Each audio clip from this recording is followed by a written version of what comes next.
Hey, and welcome to Matt and Jess TV. I am Matt Rose. And I'm Jessica Bun Bun. Welcome to our new Yellowjackets Season 3 theory video.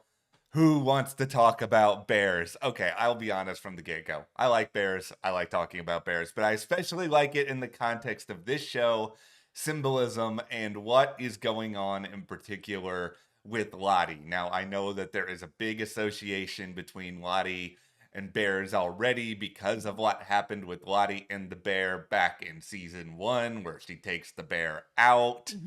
This is not just about season 1. Rest assured, we are going deep into how all of this connects into season 3, the relationship between Lottie and Joel McHale's character of Kodi, and ultimately one of the biggest reasons why Lottie is so resistant to this idea of being rescued, or rather, is it just in part being rescued by this guy? Yes, there is definitely a connection with Kodi and his name being the name of a bear and not wanting to be rescued by Kodi specifically. And he is the only person that can get them out of there. Hannah is not a guide. She has said, I don't know how to get out of here. We came with a guide. This is the guide who happens to have the name of a bear. This is not a coincidence. This is absolutely on purpose. So we are definitely going to be diving into all these connections of the bear, Kodi's name having a bear, the bear with 3 eyes, and Lottie. There's a lot of fun stuff to get into here, so stay tuned, and also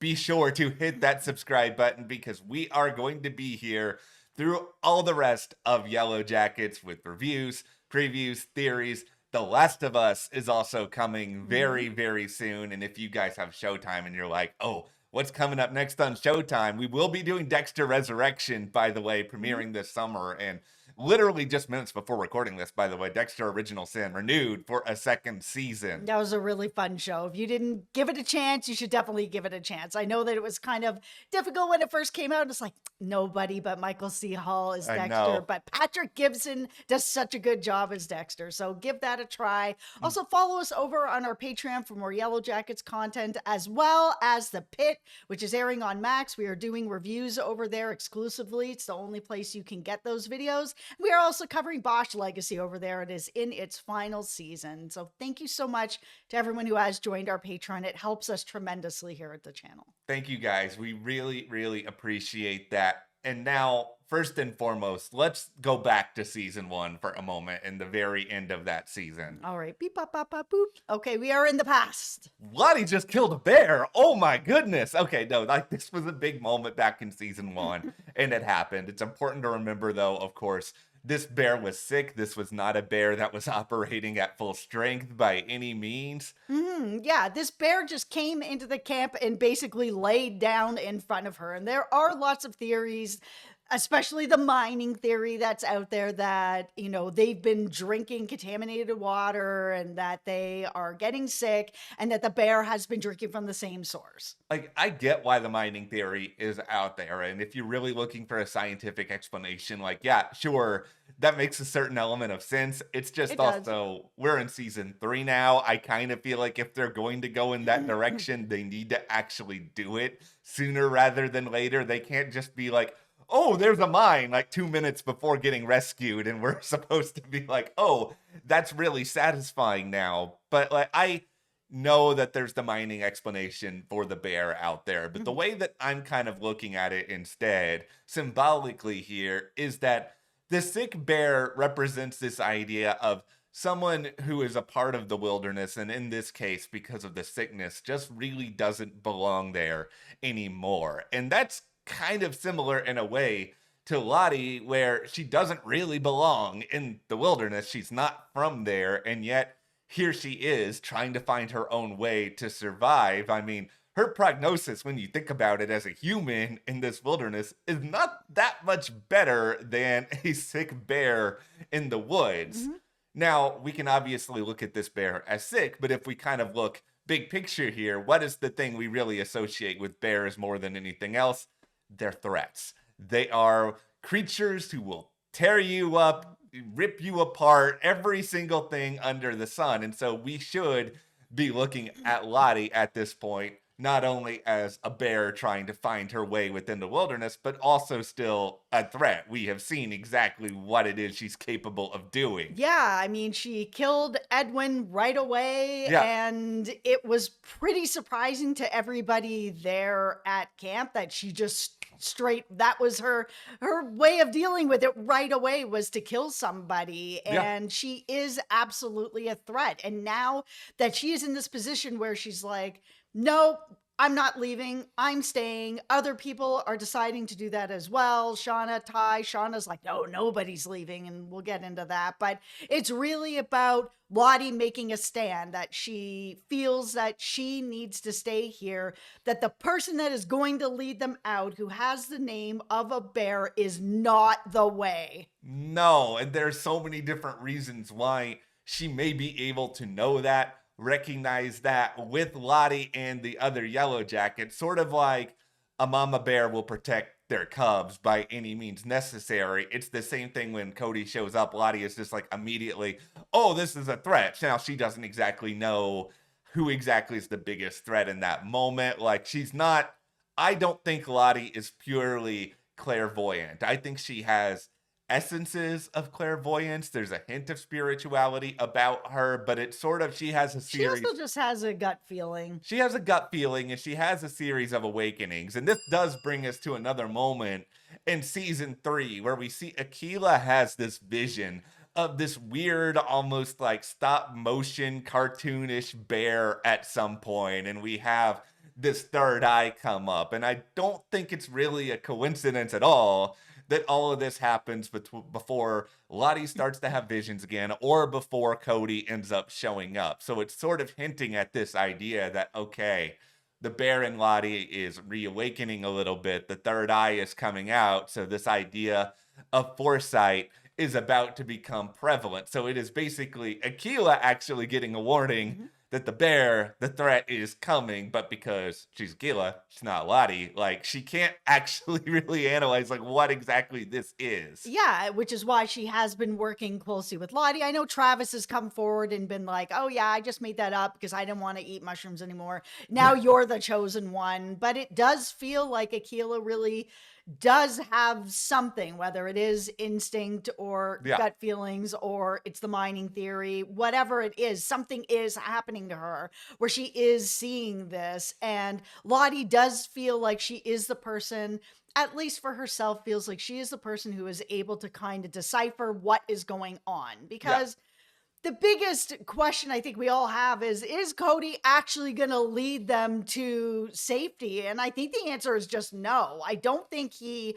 does want to help them get out. He's seen what they're capable of. Yeah. He's now being brought back here against his will. Like, does he really want to help them out? I don't think so. I think he knows that even if he does help them out, they're just probably going to kill him before he can get out anyways. So none of this is going anywhere home. No, and if you watched our video not that long ago, a little bit breaking down Kodi and his possible past, like we had this theory that, okay, Kodi may actually be the person who burned down the cabin. And if Yes. Kodi is that person, he's been out there in the wilderness for a pretty long time already, that he knows what these yellow jackets are capable of on some level. He wasn't the one who told Hannah and Edwin to go check out the noises. He seemed resistant to it, and it seems like a lot of that Yes. was he did not want this showdown to happen. One, because he didn't want to help them, and two, he also realizes that in his way, they're trouble, and if he's going to have a way to deal with them, he's outnumbered. He has to find a way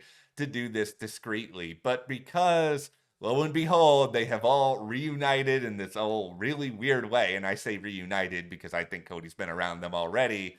I think we are seeing now a mirror in a way of the end of season 1 where Lottie took out the bear. And I think we're now setting up this situation where at some point over these next couple of episodes, Lottie is going to be responsible for the death of Kodi, and everybody's going to freak out about it, just like they did Edwin. But at the same time, Lottie's going to have pretty clear reasoning as to why in which she does this. Yes. And I think she, like you said, is protecting her cubs. She is protecting the group because nothing good is going to be coming of Kodi. We've already kind of seen that he's a little shifty. There's some weird stuff going on with him. Yeah, we think it's even deeper than that, of stuff that we haven't seen yet.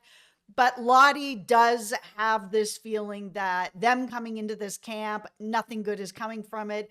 Kodi is not actually going to get them home. Yeah, and we have evidence of the idea that he doesn't want outside communication already. The play fight that led to the communication being destroyed between him and The Hannah. accident. Yeah, like there's just a lot of breadcrumbs there already, but I think because Lottie has this innate connection to the wilderness, I think she can see one of her own in a way that a lot of other people just frankly can't. So now she has this foresight, and I think she's very lucky in this past episode in a way that both Shauna and Ty are fully in league with her at this point, because this does buy her a little bit of time. And I think for Yellowjackets at this point, the question then becomes, okay, how long are we going to keep this going until we actually get the showdown between Lottie and Kodi? Like, is this going to happen this season? Yeah, I mean, and it feels like it could speed it up, because it's one thing for it to be Kodi and Hannah against an entire group. But Yeah. now they're watching this group be split,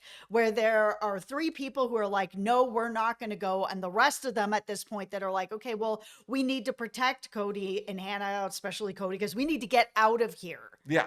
This difference of opinion is going to probably expand, and there could even be groups at some point where Cody's able to bring more people over. It's just, for me, tinfoil hat here. Mm-hmm. For those who don't know, Joel McHale has another show on Fox called Animal Control. There's also been discussion about a Community movie for like 800 years at this point, and someday that's going to happen. He's also on The Bear. Yeah, he's a very Of all busy guy. Bear things. Yeah, he's on The Bear. That's really the funniest thing. I really wonder if they thought about that before they cast him in this role. But I do think that this story in particular is going to move quickly, because we know the Yellowjackets are getting rescued, and they're going to be rescued. Like, I don't want to say it's like super, super soon yet, because, there's not snow on the ground yet. We haven't gotten to Pit Girl yet, but it feels like it's coming in their timeline over the next several months, and Kodi almost certainly is not going to be there. So I kind of feel like either episode 9 or the finale, we are going to see him taken out.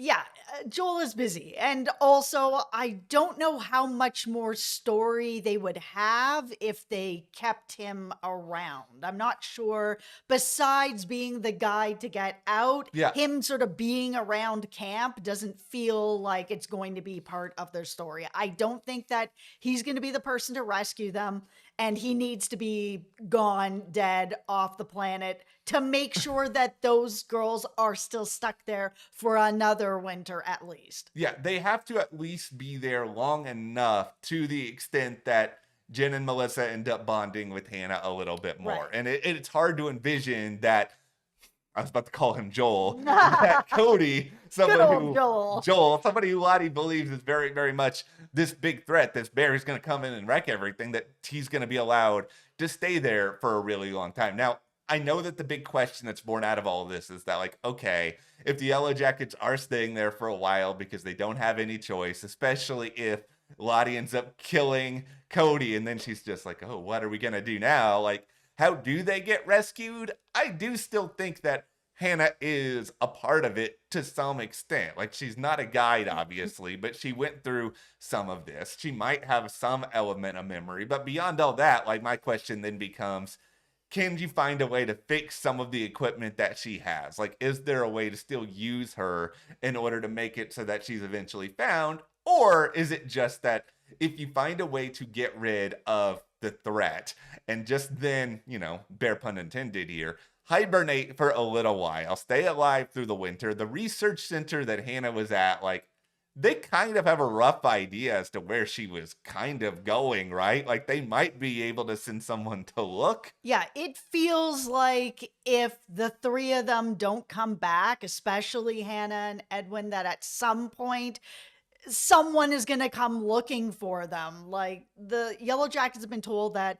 yeah, they went missing and no one's really looking for them anymore. How much time has actually passed? They just didn't really know how much time had really passed that they had given up on them. But they're missing recently. Yeah. So, I mean, they are part of a bigger research center. They've got family, like people would be looking for them. So, is that then how they might be rescued? Because my biggest question is we've seen the shelters that they've built, and they're pretty good shelters for spring, fall, and summer. But the Canadian winters are brutal. It can Yeah. get down to like -40 up north, like bitterly cold where you're out for 15 minutes and you're dead. Yeah. So I'm looking at these shelters and I'm just like, this isn't gonna be it, guys. Like, you guys are going to freeze out here. Yeah. Even with a fire, you're not gonna make it. Like, you're not on a loan where you're actual survivalist Yeah. building something that you're gonna be able to live through. The show is really gonna have to convince me. Yeah, they're gonna have to find some way, and I don't know. Maybe Hannah is. Maybe the cave. Maybe it is the cave. We've had enough time with that cave. We got to get back there Yes. eventually. Yes. But to sort of bring all this back again to bears at the very end of this video, one thing that's been very curious about Yellow Jacket sort of throughout is that there's always been a threat. There's always been sort of this possible thing that could come and take everybody out. And I'm not speaking about the, supernatural element of the wilderness, but it's like, season 1, we had a literal bear. And then we have the situation where Lottie's becoming more spiritual. She's unpredictable. She becomes a little bit of a threat. She becomes a bear, if you will. And then we have Kodi, who shows up from the outside. And then in the present, Lottie is killed. And so it's like, okay, does that mean that we have eliminated all the threats from the universe? No, because Shauna is becoming more and more bear-like with every possible moment, to the point where she is acting like a wild animal at the end of this past episode with what she does to Melissa. Like a bear, she took a bite right out of her. And so I don't think that any of this is a coincidence that we're now moving into this era in the present where it is like, okay, we now have this animalistic threat that's present in Shauna. But the thing is that Shauna is so overtly threatening that is anybody actually going to be able to take her out? Yeah.